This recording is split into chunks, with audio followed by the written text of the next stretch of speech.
We're out here on the hammock today, and I'm talking to you guys about how to book consistent clients. So this was something that I spent a really long time learning when I first started my business. So yesterday we talked,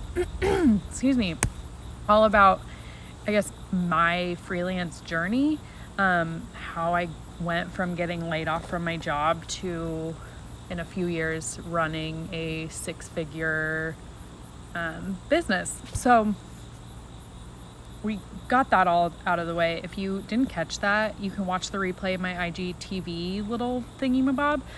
But the biggest game changer between when I first started out and to where I am now is having like an actual marketing plan. When I first started my business, I literally was just like throwing spaghetti at the wall, seeing what worked. I had no idea what I was doing. Y'all know I was a drawing and painting major. I didn't know anything about business. I didn't know how to get clients. I had one freelance client when I got laid off, and then the company that laid me off hired me for freelance after that. So I had 2 clients, but I was like, but now what? And it took me a really, really, really long time to figure out really how to do that. By year 2, as I told you, like I was making as much as I was at my corporate job, but it wasn't until year 4 that I hit the 6-figure mark. And that's really when I kind of got my stride and figured out what the heck I was doing in this freelancing world. So the thing about booking clients is that it doesn't have to be hard, but it does require a strategy. And I was guilty of this. Let me know in the comments if y'all have done this as well, but I was very guilty of just hoping that clients would happen upon me. I didn't know how to go out and find them. I didn't want to go out and find them. I wanted a system that would just let them find me, but I didn't have any systems in place to let them find me. So let me know if any of you guys have been there, or if you are there right now, do not feel bad. That was me a few years ago. A lot's changed since then. So what I've found from all my trial and error, years of learning, piecing together what worked and what didn't, is that I had a long-term traffic driver and a short-term traffic driver. And if you are on my email list, you read a little bit about this already this morning. But essentially, a short-term traffic driver is something that's going to get you, your work, your expertise in front of the most amount of eyeballs as soon as possible. Whereas a long-term traffic driver is more of like an evergreen content strategy. So let me dig a little deeper into what the heck that even means. So I guess short-term would be networking events, Instagram takeovers, a guest presentation. What else? Things that are a referral program, things that will get your name out there quickly and efficiently. Maybe being a guest on a podcast, doing a Facebook Live in a Facebook group, like somebody else's Facebook group. It takes a little bit more active effort right now, but if you're doing it right, you're gonna do it in front of like the maximum amount of people as possible, as quickly as possible. So that's gonna depend on your niche, what types of services you offer, who your ideal client is, where they hang out, what you are good at, what you enjoy doing. For me, I wanted that to be a little bit more of a passive system. I'm really, really, like, one of my superpowers is connecting with people one-on-one. I'm really good at that, and I love doing it. So for me, that was setting up like a really intentional and strategic referral system and making really strong relationships with strategic partners that we could both benefit by them sending me work. And coming up with those strategic partners is like a whole other thing in itself. But that was what worked well for me because I'm more introverted. I didn't want to go to networking events. I didn't want to, especially in the beginning, I didn't want to do like a guest interview or a guest presentation or whatever. Like that was like a lot for me. So I was like, I'm going to do what I do best, and that's connect really well one-on-one with people.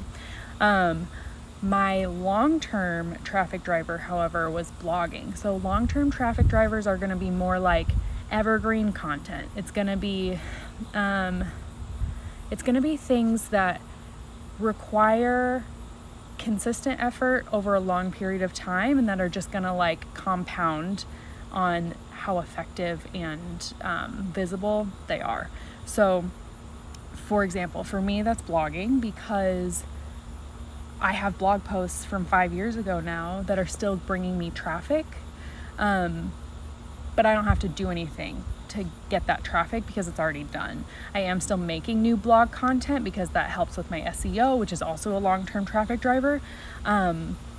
But it's doing these consistent things that show my expertise, that position me as an expert, that bring in my target audience, but does it in a way that like can last for 5 years.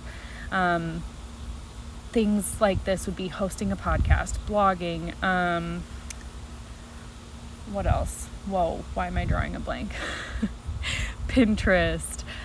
Even growing your Instagram account is kind of a long-term traffic driver, unless you do it in like a short term, like get eyeballs in front of your stuff really quickly.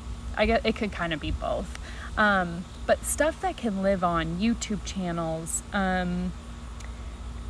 things like that, growing a Facebook group. So whatever can, LinkedIn,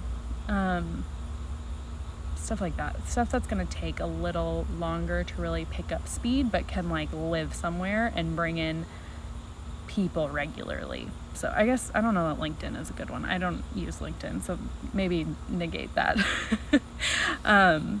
But having both of those things work in tandem are going to be really productive for you, because you're going to have people come in right away with your short-term traffic drivers, but then you'll be consistently building this sustainable long-term traffic driver that just compounds with time. So for me, that was Pinterest and blogging and now SEO, all of which have grown year over year and bring me traffic from stuff I did 5 years ago, which is awesome. So let me know if you guys have any questions about that. If you're looking for support with coming up with your short-term and long-term traffic drivers, if you're like, I don't even know how to decide that, I don't know who I'm even talking to, all of those things, I know how freaking hard and confusing that is, and I know how overwhelming it can feel, but I am officially offering 3-month mentorship services. These are going to be really intentional, one-on-one, sit down. I'm going to dig into your business. We're going to dig into it together. We're going to come up with a plan. What is your short-term traffic driver? What is your long-term traffic driver? How are you going to build a business that's sustainable but also brings you money right now? Because that's really important. And we don't have our business just to like have funsies. We have our business to make money. And if you're not making money right now, let's fix that.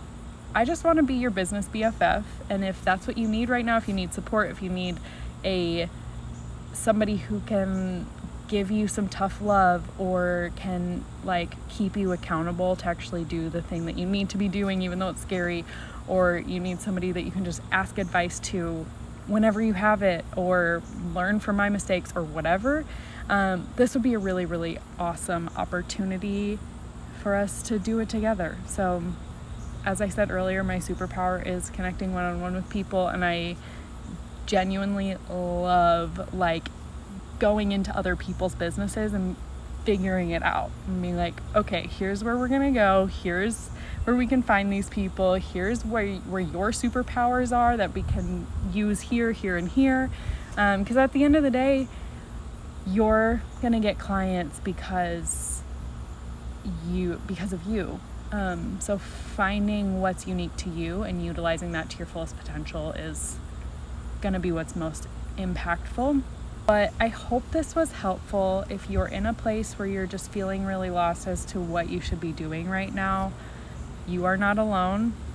I was once there too. I know how scary it is. I know it's hard. And let's do it together. So, all right, guys, I hope you have a wonderful afternoon. I'll see you in my DMs, or hopefully I'll see you in person, not in person, over Zoom one-on-one here soon. So I love you all. Have a wonderful day.